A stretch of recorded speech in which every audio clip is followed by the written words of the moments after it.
KCR road షోలో జనాలను చూడండి ఒకసారి. కేసీఆర్ను ఎందుకు ఓడగొట్టుకున్నాంరా నాయనా అని నెత్తి కొట్టుకున్నట్టుగా జనాలు వచ్చిరిగో చూడురిగో. అడ్డమైన ప్రభుత్వాన్ని తీసుకొచ్చుకున్నాం, కాంగ్రెస్ ప్రభుత్వాన్ని తీసుకొచ్చుకొని కష్టాలు తెచ్చుకున్నాం, కష్టాన్ని కొని తెచ్చుకున్నాం. బంగారం అసొంటి కేసీఆర్ను ఓడగొట్టుకొని ఇవాళ దిక్కు దీము లేకుండా ఏడుపులు పెడబెబ్బలతోని ఆగమైపోతున్నామని తెలంగాణ రాష్ట్ర ప్రజలు అనుకుంటున్నటువంటి వేళ ఇడ చూడురిగో కేసీఆర్ సభ కాదు ఇది, సారీ, రోడ్ షోకే తరలి వచ్చినటువంటి జనాలు రోడ్డు మీద చూడురిగో. అబ్బాబ్బాబ్బా, ఇది మామూలు జనాలు కాదు, ఇది పైసలితో వచ్చింది కాదు, ప్రేమతో వచ్చింది, రేవంత్ రెడ్డి మీద పగతో వచ్చిన జనాలే ఇదంతా. ఇగో చూడురిగో. ముఖ్యంగా కాంగ్రెస్ వాళ్ళు చూడాలి, ఇది రేవంత్ రెడ్డి కూడా చూడాలి. ఇది ఈ ఫోటోను, ఈ జనాలను, ఈ సందడి, ఇదంతా మన ముఖ్యమంత్రి రేవంత్ రెడ్డి ప్రజాపాలన చేస్తామని చెప్పినటువంటి మన రేవంత్ రెడ్డి చూడాలి. ఇది ముఖ్యంగా పిట్ట కబుర్లు డొల్ల మాటలు మాట్లాడుతూ ఉంటాడు కదా, బెబ్బేలు ఎత్తిపోయినట్టుగా గంభీరమైనటువంటి మాటలు తప్ప వెనకాల ఏం లేదు, అంతా ఊడ్చుకపెట్టుకపోయినట్టే ఉంటుంది. చూడిది ముఖ్యంగా కాంగ్రెస్ వాళ్ళు ఈ రేవంత్ రెడ్డి చూడాల్సినటువంటి వార్త. చూడు జనాలు చూడు. ఈ మిర్యాలగూడలో ఎక్కడ ఇది? మిర్యాలగూడలో బుధవారం నాడు బీఆర్ఎస్ నిర్వహించిన రోడ్ షోకు హాజరైనటువంటి అశేష జనవాహిని అభివాదం చేస్తున్నటువంటి పార్టీ అధినేత కేసీఆర్, అలాగే నల్గొండ అభ్యర్థి కంచర్ల కృష్ణారెడ్డి, ఇక ఎమ్మెల్యే జగదీష్ రెడ్డి కూడా ఉన్నారు పక్కనే. ఇక రహదారి రణబేరిగా మారిపోయింది, మొత్తం టోటల్గా రహదారి మొత్తం నిండిపోయింది జనాలతోటి, రణబేరి. ఇక యుద్ధమే ఒక యుద్ధం. బాహుబలి సినిమాలో యుద్ధం ఎట్లా జరుగుద్దో యుద్ధానికి భటులు అయితే ఎట్లా ఉన్నారో అక్కడ సైనికులు ఎట్లా ఉన్నారో అట్లా వచ్చారు. మొత్తానికి కేసీఆర్కు మద్దతు ఇచ్చేటువంటి సైనిక బలం, ప్రజాబలం, ఇది ప్రజాబలం. చూడు రేవంత్ రెడ్డి, నువ్వు ప్రమాణ స్వీకారం చేసినప్పుడు ఎక్కడ పెట్టినావు? హైదరాబాద్లో పెట్టినావుగా, స్టేడియంలో ప్రమాణ స్వీకారం చేసినప్పుడు జనాలు వచ్చిరని సంతోషపడ్డావు కదా. ఆ జనాలంతా ఇక ఇటు మర్రిగో చూసుకో. నీ పని, నీ తాట, నీ గమ్మతి, నీ పని అంతా అయిపోయింది, నీది ఉడుచుకబెట్టుకపోయింది, ఏం లేదు. ఇక నీ పథకాలు నువ్వే ఉంచుకో, నీ పథకాలు నువ్వే అమలు చేసుకో. ప్రజలు నీ పథకాలను అడిగేటోళ్ళు లేరు, ఎందుకు అమలు చేస్తావని మాట్లాడేటోళ్ళు కూడా లేరు. ఇక ప్రజలు మాట్లాడరు, ఇక అయిపోయింది, నీ చాప్టర్ క్లోజ్. తెలంగాణ శత్రువు కాంగ్రెస్, ఇక బీఆర్ఎస్ను గెలిపించండి, దాన్ని మెడలు వంచి దారికి తెస్తా. ఇకపోతే నాడు ఆంధ్రాలో కలిపి గోస పెట్టింది. గతంలో ఆంధ్రాలో కలిపినప్పుడు కూడా కాంగ్రెస్ ప్రభుత్వం తెలంగాణ రాష్ట్రాన్ని గోసబెట్టింది, ఆగం చేసింది, వలసలు పోయిండ్రు, నీళ్లు లేక కరువుతోని కాటకాలతోని అలిమిపోయినటువంటి తెలంగాణ రాష్ట్రం. తాగడానికి నీళ్లు కూడా దొరకలే ఆ సమయంలో. తాగుదామంటే నీళ్లు దొరకనటువంటి రోజులు గప్పట్లుండే. ఇకపోతే ఇప్పుడు అడ్డగోలు హామీలతో గద్దెనెక్కింది. ఇప్పుడు అడ్డగోలు హామీలు ఇచ్చింది, గద్దె మీద కూర్చున్నది. ఈ గద్దె దించాలంటే అది ప్రజలతోనే అవుతుంది, లేకపోతే అందులో ఉన్నటువంటి ఎమ్మెల్యేలతోనే అవుతుంది, కాంగ్రెస్లో ఉన్నటువంటి ఎమ్మెల్యేలతోని. ఈ బీఆర్ఎస్ నుండి కాంగ్రెస్ వాళ్ళంతా, ఆ బీఆర్ఎస్ నుండి ఎమ్మెల్యేలంతా కాంగ్రెస్లో జంప్ అవుతుర్రు. ఆ మధ్యలో ఇట్లా పొగిడిపోయిండు, మొత్తం ఆగమాగం అందా గందరగోళం అయిపోయిండు. గేట్లు తెరుస్తాం మేము, గేట్లు తెరిస్తే బీఆర్ఎస్ మొత్తం ఖాళీ, ఖైతమ్మని చూసుకుంటా, కేసీఆర్ను చూసుకుంటా, కేటీఆర్ను హరీష్ను చూసుకుంటా, రేవంత్ రెడ్డి పని కథం అయిపోయింది. ఉసుకుపటాక రేవంత్ రెడ్డికి మొత్తం దిక్కు దీమి లేకుండా అయిపోయింది. ఆగంకి రేవంత్ రెడ్డి బతికే నాశనం, ఇంకే ముచ్చట్లేదు. ఇక దీన్ని చూస్తేనే అర్థమైపోతుంది కేసీఆర్కు ఉన్నటువంటి ఫేమ్ మామూలుది కాదు. కేసీఆర్ ఉన్నప్పుడు రాష్ట్రంలో ప్రజలు ఎట్లా ఉన్నారు, కేసీఆర్ ఉన్నప్పుడు రాష్ట్ర ప్రజల్లో సంతోషం ఏ విధంగా ఉంది, డబ్బులు ఎట్లా ఉన్నాయి, నిధులు, నీళ్లు, నియామకాలు, పంటలు ఎట్లా పండినాయి, బ్రహ్మాండంగా మంచిగా ఆటలు పాటలు కేరింతలు లాంటిగా అన్ని పండుగలు చేసుకున్నాం మనం. ఇప్పుడు ఏ పండుగ లేకుండా పోయింది, ఒక్కటే ఎండాకాలం పండుగ వచ్చింది. ఎండాకాలం, వానాకాలం, చలికాలం మొత్తం ఎండాకాలం పండుగనే. అన్నిటికీ కరువే. కాంగ్రెస్ వస్తే కరువే. కాంగ్రెస్ అనే పదంలోనే ఉంది కాంగ్రెస్ కరువు, ఇక విషయమే లేదల్లా. ఇకపోతే సాగర్ను కేంద్రానికి అప్పగించిన దద్దమ్మలు, రైతు బంధు అడిగితే చెప్పుతో కొడతానంటారా? ఈ రైతు బంధు అడిగితే చెప్పుతోను కొడతామన్నారు. సాగర్ను కేంద్రానికి అప్పగించిన దద్దమ్మలు సాగర్ను తీసుకుపోయి కేంద్రానికి అప్పగించారు. రైతు బంధు అడిగితే చెప్పుతోను కొడతా అన్నారు. చెప్పుతోను కొడతా అనేటోళ్ళు మనకు అవసరమా? రైతులు రైతు బంధు అడిగితే చెప్పుతోను కొడతారా? ఇక టెయిల్ పాండ్ నీటిని ఏపీ ఎత్తుకెళ్లే నీళ్ల మంత్రి ఉత్తమ్ కుమార్ యాడ వండుకున్నాడు. ఉత్తమ్ కుమార్ ఏడబండుకున్నాడు, ఉత్తమ్ కుమార్ మాటలన్నీ ఉత్తయే. ఏడబండుకుంటాడంటే పని బ్రహ్మాండంగా నడుస్తేనేమో రోడ్డు మీదకి వస్తారు ఎవరైనా. అక్కడ ఏం లేనప్పుడు లోపట్నే జాక్కుంటారు. లోపల బట్టి కూడా బట్టి పక్కకు పోయిండు, ఉత్తమ్ పక్కకే పోయిండు. ఇట్లా అందరు జారుకుంటారు. ఇక రేవంత్ రెడ్డి ఒక్కనికే మెడకు మంచిగా ఉరితాడు పడ్డట్టున్నది. ఎప్పుడో మొత్తం మీద కాంగ్రెస్ వాళ్ళతోనే రేవంత్ రెడ్డికి మూడుద్ది కాలం. జైలకు కేసీఆర్ భయపడతాడా? భయపడితే తెలంగాణ రాష్ట్రము సిద్ధించేదా? కరెంటు నీళ్లు ఎందుకు వస్తలేవు? తులం బంగారం కాదు ఇనుము కూడా ఇయ్యరు. ఇక కరెంట్ వస్తలేదు, ఇటు నీళ్ళు వస్తలేవు. ఆ తులం బంగారం ఏదో పెళ్ళిళ్ళకి ఇస్తామని చెప్పారు, ఆ తులం బంగారం కూడా ఇయ్యరు. ఉన్న పెళ్ళిళ్ళన్నీ అయిపోయినాయి. ఇక తులం బంగారం ఎన్నడు ఇస్తారు? ఈయనడు తీసుకుంటారు. మాటలతోని కోటలు కట్టినట్టు అయిపోయింది. మాటలు చెప్పిర్రు, అధికారంలో కూర్చున్నాడు. ఇక ముఖ్యంగా అందులో ఎవరన్నా ముఖ్యమంత్రి ఏడవుతారో అన్నటువంటి ఆలోచనతోని ఇంత రేవంత్ రెడ్డి ముఖ్యమంత్రి హోదాలో కూర్చున్నాడు. ఇవాళ ఏం మాట్లాడుతాడు? కోమటిరెడ్డి వెంకటరెడ్డికే ముఖ్యమంత్రి హోదా ఉంటుంది. మరి ఈ మాటల వెనుక రహస్యం ఏందో? కోమటిరెడ్డి వెంకటరెడ్డిని ఎందుకు ఎత్తుకొస్తుండో మధ్యలోకి? మరి తనను ఆ విధంగా లేపడానికి కారణం ఏందో? మరి ఐస్ పెట్టి లేపినట్టుగా లేపుతుండు. మరి దాని వెనకాల ఉన్నటువంటి రహస్యం ఏందో తెలుస్తలేదు. ఇక మిర్యాలగూడ సూర్యాపేట రోడ్ షోలో కేసీఆర్, ఇక నన్ను తిడితే ఫిర్యాదు లేదు, నన్ను తిడితే పర్వాలేదు, నా ప్రజలు బాధపడితే నా ప్రాణం పోయినా సరే నేను నిద్రపోను, నన్ను తిట్టినా నేను పడతా, కానీ నా ప్రజలు బాధపడితే మాత్రం నా ప్రాణం పోయినా నేను నిద్రపోనని చెప్తుండు కేసీఆర్. ఇది నిజమైన ప్రేమ అంటే. ప్రజల మీద ఉన్నటువంటి ప్రజాదరణ, ప్రజల కోసం పోరాటం అంటే గిట్లా ఉంటుంది. ఇది మనసులో నుండి వచ్చినటువంటి మాట. ఆయన తిట్టినా పర్లేదు, ఏమన్నా పర్లేదు, కానీ ప్రజల మీదకి వస్తే మాత్రం ఊరుకునే ప్రసక్తి లేదని చెప్తుండు. ఇక వాళ్ళను వదిలిపెట్టను, చచ్చిపోయినా పర్వాలేదు, నా తెలంగాణ బిడ్డలకు ప్రజలకు ఆ కండ్ల ముందే మీరు ఘోరాలు చేస్తామంటే చూసుకుంటా కూర్చుండే ప్రశ్న లేదు, ఎంతవరకైనా తెగిస్తా, న్యాయం జరగాలంటే ప్రజల పక్షాన కొట్లాడే పంచాయతీ పెద్ద కావాలి, ఆ పంచాయతీ పెద్ద కేసీఆరే, మళ్ళీ మన రాజ్యమే వస్తుంది, ఎవరు ఆపలేరు, అందులో ఎటువంటి అనుమానం లేదు, మనం కలలుగన్నటువంటి బంగారు తెలంగాణ అయ్యే వరకు అద్భుతంగా పోరాడుతూ ముందుకు సాగాలి. ఇది వాస్తవం. వాళ్ళ తెలంగాణ రాష్ట్ర ప్రజలు కేసీఆర్ను ఒక పెద్ద కొడుకులాగా భావించి తీసుకొచ్చారు. ముఖ్యమంత్రిని 2 సార్లు రాష్ట్రానికి ముఖ్యమంత్రిని చేసిర్రు. ఇవాళ 3వసారి ముఖ్యమంత్రిగా కొన్ని చోట్ల ఛాన్స్ ఇవ్వకపోయినా ఆ కొద్ది మంది కూడా మళ్ళీ తిరిగి రివర్స్ అయిపోయి కేసీఆర్కి పట్టం కట్టాలి అనేటువంటి ఆలోచనకు వచ్చిండ్రు. మన పెద్దను మనమే పోడగొట్టుకుంటే మన బతుకులు ఆగమైపోతాయి అనేటువంటి ఆలోచనకు వచ్చిండ్రు ఇవాళ టోటల్గా. ఇక అదే జరుగుతుంది ఇక్కడ చూస్తే. మళ్ళీ తీసుకొచ్చి మళ్ళీ కూర్చుండబెట్టుకుంటారు గద్దె మీద. ఇంత మంచి వ్యక్తి ఇంత మంచి పరిపాలన ఎవరితోని కాదు కూడా. ఇక రేవంత్ రెడ్డి మాటలు తప్పగా చేతలు ఉండయి. మాటలు వింటే మాత్రం సచ్చినోడు లేవాడే, సచ్చినోడు లేచినట్టుగా మాట్లాడతాడు, కానీ ఎక్కడ దగ్గరనే ఉంటుంది. అట్లా ఉంటాయి మాటలు. ఇక మనం ఆ కలలు కన్న బంగారు తెలంగాణ అయ్యే వరకు అద్భుతంగా పోరాడుతూ ముందుకు సాగాలి. పార్లమెంటు ఎన్నికల్లో బీఆర్ఎస్కు బలమిస్తే అది తెలంగాణ ప్రజల బలమవుతుంది. అప్పుడు ఈ ప్రభుత్వం మెడలు వంచగలుగుతాం. అయితే పార్లమెంటు ఎన్నికల్లో బీఆర్ఎస్కు బలమిస్తే అది తెలంగాణ ప్రజల బలమవుతుంది. వాస్తవానికి పార్లమెంటు ఎన్నికల్లో కేసీఆర్కు బలమిస్తేనే, బీఆర్ఎస్కు బలమిస్తేనే అది ప్రజాబలం అయిపోతుంది. ఖచ్చితంగా ప్రజల పక్షాన గిచ్చిగా నిలబడతాడు. ప్రజలు కూడా బ్రహ్మాండంగా స్వేచ్ఛగా బతికేటువంటి రోజులు ఇప్పుడు మన చేతుల్లోనే ఉన్నాయి.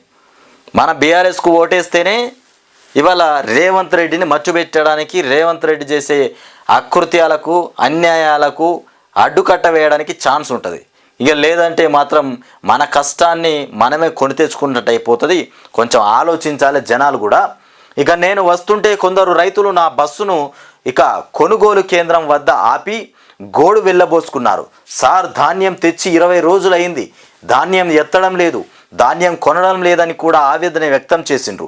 బీఆర్ఎస్ ప్రభుత్వం ఇప్పుడు ప్రధానమంత్రి నరేంద్ర మోదీ తెలంగాణ రైతుల వడ్లు కోసమేనని కొనబోమని మొండికేస్తే నాతో సహా తెలంగాణ మంత్రులు, ఎమ్మెల్యేలు, ఎంపీలు, ఎమ్మెల్సీలు అందరం ఇక పోయి ఢిల్లీలో ధర్నా చేసి నరేంద్ర మోదీ మెడలు వంచి మా తెలంగాణ రైతుల ధాన్యం పండిస్తున్నారు, మీరు ఖచ్చితంగా కొనాల్సిందే అని చెప్పి వడ్లు కొనేటట్లు చేసినాం. కానీ ఇవాళ ఆ పని లేదు, ఆ ముచ్చట లేదు. ఇవాళ అది చేయరు ఇక వీళ్ళు. ఎట్లా చేస్తారు? చేసే ప్రసక్తి లేదు. ఇవాళ ఆ ప్రసక్తి లేదు. ఆ రకంగా నడిపించుకొచ్చిండు. మారుమోగిన మిర్యాలగూడ మొత్తం మారుమోగింది. ఇక జనాలతో నిండిపోయిందిరా నాయన. సూర్యాపేట గులాబీ తోట పార్లమెంటు ఎన్నికల ప్రచారంలో భాగంగా బుధవారం నాడు సూర్యాపేట జిల్లా కేంద్రంలో నిర్వహించిన రోడ్ షోకు హాజరైనటువంటి జనాలు మొత్తం అశేష మాయుష్మతి అన్నట్టుగా మొత్తం జనాలు అయితే బ్రహ్మాండంగా వచ్చారు. బాహుబలికి ఎట్లయితే ప్రజల ఆదరణ ఉందో ఇక కేసీఆర్ కూడా ఆ రకంగానే మార్మోగిన మిర్యాలగూడ ఇక అభిమానమే మన జన ప్రభంజనమై నలుమూలల ఇక నలువైపుల కిక్కిరిసిన రోడ్లు, దారి పొడవున ఇక పూల వర్షం. కేసీఆర్ కోసం ఎగబడిన జనం ప్రసంగానికి ఇక ఆద్యాంతం చప్పట్లు మొత్తానికి. ఇకపోతే ఇక ఈ రకంగా ఉన్నది. బ్రహ్మాండమైనటువంటి ర్యాలీ రోడ్ షోకి వచ్చారు జనాలు. చూసిరు కదా, రోడ్ షోకే జనాలు కిక్కిరిసిపోయినరు, ఎక్కడికక్కడ కిక్కిరిసిపోయినరు. అసలు ముఖ్యమంత్రి అక్కడ ఉండగా రెండో ముఖ్యమంత్రి అన్నట్టు అయిపోయింది. ఇక అది ప్రభుత్వం నియమించిన ముఖ్యమంత్రి, ప్రజలు ఇచ్చిన తీర్పు కావచ్చు. కానీ ఇది ప్రజలు ఇవ్వకపోయినా ఇప్పుడు ఇచ్చిరు. ఇది ప్రజాబలం ఇప్పుడు వచ్చింది. అక్కడ ముఖ్యమంత్రి హోదా వీగింది. ఇక అది పోయింది. రేవంత్ రెడ్డి ముఖ్యమంత్రి హోదా పోయింది. అసలైన ముఖ్యమంత్రి ఇక్కడనే ఉన్నాడు. చూడురు ఇక అట్లా అయిపోయింది. ఇక జనాలు మొత్తం మీద రివర్స్ అయిపోయినారు. చూడురు ఇక 3 నెలలనే రివర్స్ అయిపోయారు కాంగ్రెస్ మీద. అంటే 3 నెలలనే కన్నెర్ర చేసారు కాంగ్రెస్ మీద. పార్లమెంటు ఎన్నికల వేళ కాంగ్రెస్ ప్రభుత్వ వైఫల్యాలను ఎండగడుతూ ప్రజలను ఇక చైతన్యం చేసేందుకు బీఆర్ఎస్ అధినేత కేసీఆర్ తలబెట్టినటువంటి బస్సు యాత్రకు తొలి రోజు నల్గొండ జిల్లాలో అడుగడుగున జనం నీరాజనం పట్టారు. మధ్యాహ్నం నుంచే ఎర్రటి ఎండను ఇక లెక్క చేయకుండా అభిమాన నేత రాక కోసం దారి పొడవున ప్రజలు ఎదురుచూపులు. ఇక పలు చోట్ల రైతులు ఎదురొచ్చి తమ సమస్యలను ఏ కరువు పెట్టగా ఇక వారికి ధైర్యం చెప్తూ కేసీఆర్ ముందుకు సాగారు. మిర్యాలగూడ శివారులోకి బస్సు యాత్ర ఇక ప్రవేశించగానే జనం ఎదురు వెళ్లి స్వాగతం పలికారు. సాగర్ రోడ్డులోని ఫ్లైఓవర్ బ్రిడ్జి నుంచి 2 కిలోమీటర్ల మేర జనం బార్లు తీరారు. ఇక ఫ్లైఓవర్ కింద నుంచి పట్టణంలోకి బస్సు యాత్ర టర్న్ తీసుకోగానే జనము కేరింతలకు వచ్చారు. బస్సు ముందు సీట్లో కూర్చున్నటువంటి కేసీఆర్ ప్రజలకు అభివాదం చేశారు. సాయంత్రం 6:10 బస్సు యాత్ర పట్టణంలోని ప్రవేశించిన దగ్గర నుంచి 2 కిలోమీటర్ల మేర ఇక ముందుకు సాగడానికి 40 నిమిషాలు సమయం పట్టింది. పెద్ద ఎత్తున తరలి వచ్చినటువంటి యువత, మహిళలు, రైతులు కేసీఆర్ ప్రయాణిస్తున్న బస్సుతో పాటు కాలినడక ముందుకు సాగారు. జై కేసీఆర్, జై జై కేసీఆర్, సీఎం సీఎం అంటూ ఇక నినాదాలతో మొత్తానికి దారంతా దద్దరిల్లి మరోవైపు పార్టీ శ్రేణులు, అభిమానులు ముఖ్య కూడళ్ల వద్ద కేసీఆర్ బస్సుపై విరామం లేకుండా పూల వర్షం కురిపించారు. బస్టాండ్ నుండి రాజీవ్ చౌక్ వరకు ఇక దారంతా పూలమయమైపోయింది. రోడ్ షోలో అగ్రభాగాన మహిళలు బోనాలు, ఇక గోండు నృత్యాలు, డప్పుల చప్పుళ్ళు ప్రత్యేక ఆకర్షణగా ఇక నిలిచాయి. రాజీవ్ చౌక్ వద్ద కేసీఆర్ ప్రసంగానికి జనం నుంచి వచ్చినటువంటి మద్దతు మామూలు మద్దతు కాదు, భారీ స్పందన లభించింది. ఇక మధ్యలో సీఎం అంటూ జనం చేసినటువంటి నినాదాలతో ఆ ప్రాంతమంతా దద్దరిల్లిపోయింది. కేసీఆర్ రోడ్ షో సందర్భంగా ఎటు చూసినా జనసంద్రాన్ని తలపించింది. ఇక ఈలలు చప్పట్ల హోరు ఈ రెండిటితోనే మొత్తానికి మార్మోగినటువంటి తెలంగాణ. ఇక మొత్తం సభ మార్మోగిపోయింది. కేసీఆర్ ప్రసంగం 19 నిమిషాల పాటు కొనసాగగా ఇక అద్యంతం చప్పట్లు, ఇక ఈలలు, కేరింతలతో జనం స్పందించారు. ఆ రోజు సాగర్ ఇక కెనాల్కు నీళ్ళు ఇవ్వకుండా అన్యాయం చేస్తే కోదాడ నుంచి పాదయాత్ర చేసుకుంటూ మిర్యాలగూడ వచ్చానని కేసీఆర్ తన ప్రసంగాన్ని మొదలు పెట్టగానే ఒక్కసారిగా జనం చప్పట్లతో ఇక స్వాగతం పలికారు. రాష్ట్రంలో 4-5 నెలల క్రితం ధీమాగా ఉన్నటువంటి రైతులు ఇలా దిగులుగా ఉన్నారు అనగానే అవును అంటూ స్పందించారు. ఇది వాస్తవం. రైతుల మనసులో ఉన్నటువంటి బాధ, రైతుల మనసులో ఉన్నటువంటి ఆవేదనను బయటకు చెప్పగానే రైతులు మొత్తం స్వాగతించారు. ఇరిగేషన్ మంత్రి ఇక్కడి వాడే ఇక దద్దమ్మలాగా సాగర్ కట్టను ఇక కేఆర్ఎంబికి అప్పజెప్పారని కూడా చెప్పగా ఇక చప్పట్లు మారుమోగాయి. 1956 నుంచి ఇప్పటి వరకు మనకు కాంగ్రెస్ పార్టీనే శత్రువని కేసీఆర్ అనగా ఇక కేరింతలకు వచ్చారు. బీఆర్ఎస్ పరిపాలనలో 18 పంటలకు సాగర్ నీళ్ళిచ్చినాం, ఇక బంగారు పంటలు పండించినాం అంటూ కేసీఆర్ చెప్పగా అవునని ఇక చేతులెత్తారు. ఇక సాగునీళ్లు, రైతు బంధు, రుణమాఫీ, కరెంటు ఇలా వ్యవసాయం గురించి కేసీఆర్ ప్రస్తావించినటువంటి ప్రతిసారి రైతుల నుంచి భారీ స్పందన లభించింది. ఇవాళ రేవంత్ రెడ్డి ఫ్యూజులు పీకినాయి. ఇక రేవంత్ రెడ్డికి ఫ్యూజులు మొత్తం ఎగిరిపోయాయి. రేవంత్ రెడ్డి మాటలు నమ్మే నా కొడుకే లేడిగా, నమ్మేటోడే లేడిగా. రైతు బంధు, రుణమాఫీ, కరెంటు ఇలా వ్యవసాయం గురించి కేసీఆర్ ప్రస్తావించినటువంటి ప్రతిసారి రైతుల నుంచి భారీ స్పందన లభించింది. డిసెంబర్ 9న 2 లక్షల రుణమాఫీ చేస్తానన్నారు, చేసిండ్రా? అది చేయలే. లేదు అంటూ చేతులెత్తారు. కేసీఆర్ ఇక ఆనవాళ్ళు లేకుండా చేస్తామని చెప్పిండ్రు. ఇక వీటికి కేసీఆర్ భయపడతాడా అంటే లేదంటూ ఇక ప్రాంగణమంతా దద్దరిల్లిపోయే బదులు వచ్చింది. ప్రజల పక్షాన కొట్లాడేటువంటి పెద్ద మనిషి ఎవరంటే కేసీఆర్ అంటూ జనం స్పందించారు. ఇక మీరంతా పార్లమెంటు ఎన్నికల్లో బీఆర్ఎస్ను గెలిపించి బలపరుస్తారా అంటే ఇస్తామంటూ జనం చప్పట్లతో సమ్మతి తెలిపారు. ఇక మీ బలంతోనే కేసీఆర్కు బలం అంటూ మొత్తానికి కేసీఆర్ తన ప్రసంగాన్ని ముగించారు. మొత్తానికైతే బ్రహ్మాండంగా కొనసాగింది కేసీఆర్ యొక్క రోడ్ షో. ఇక దీన్ని బట్టి ఇందులో కాంగ్రెస్ వాళ్ళు ఉంటారు కదా, కొంతమంది కాంగ్రెస్ వాళ్ళు కావచ్చు, ఇక రేవంత్ రెడ్డికి ఉంటారు కదా అనుచరులు, వాళ్ళందరికీ మొత్తం బెడిసికొట్టింది ఒక్కసారి. రేవంత్ రెడ్డికి అయితే రేవంత్ రెడ్డి గుండెలు పగిలిపోయినాయి అనుకో. ఈ కథ అంతా చూస్తే గుండెలే పగిలిపోతాయి. తెలంగాణ తల్లికి ప్రణమిల్లి ఇక చూడుర్రి, ఈ రకంగా తెలంగాణ తల్లి దగ్గరికి పోయి మన రేవంత్ రెడ్డి ఒకసారైనా తెలంగాణ తల్లి దగ్గరికి పోయి విగ్రహం దగ్గరికి పోయి ఏదైనా పని చేసినాడా చెప్పుర్రి? పూలమాలనో లేకపోతే నమస్కరించుడో ఇదే చేయలే. ఎంతసేపు గదే సొల్లు వాగుడు తప్ప ఇంకోట్లేదు. తెలంగాణ భవన్లో తెలంగాణ తల్లి విగ్రహానికి పుష్పాభిషేకం చేస్తున్న బీఆర్ఎస్ అధినేత కేసీఆర్. చిత్రంలో మాజీ మంత్రి తలసాని, ఎంపీ సంతోష్.